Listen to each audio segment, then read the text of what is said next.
Right, that thing. That thing right there, the sport model. And that he was brought in as a propulsions expert and to try to, they didn't know how it exactly worked, but they sort of just said, tell me what this is. Roger. And then along the way, he realized, oh, this isn't even ours. Yeah, I'm aware of again the overarching story. I don't know any of the details, and I've never met him personally, so I'm It's a very, very interesting guy. I had dinner with him with my friend Andrew Schultz and Jeremy Corbell. We went to dinner, and informally talked and had a fascinating conversation. And Jeremy's a great guy. He's a great guy. Yeah, he's really he's done a lot. He said to say hi. Oh. Hi.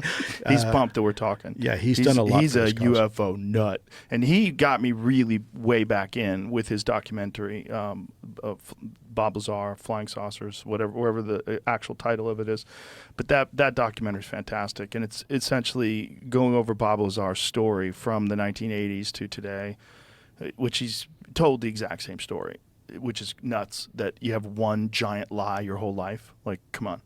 There's a lot of weirdness to the story, obviously, like there is with everything. There's a lot of people that want to discredit his background and all sorts of other things. But the reality of what he's saying is essentially what we're seeing in these crafts, which is very strange.